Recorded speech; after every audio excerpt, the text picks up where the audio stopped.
સંખ્યાની અને તરત પછીની સંખ્યા બરોબર આ કેટલા છે 8 કેટલા છે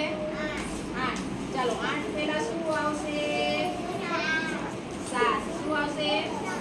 ચાલો 8 પછી શું આવે 8 પહેલા 7 આવે 8 પછી જોજો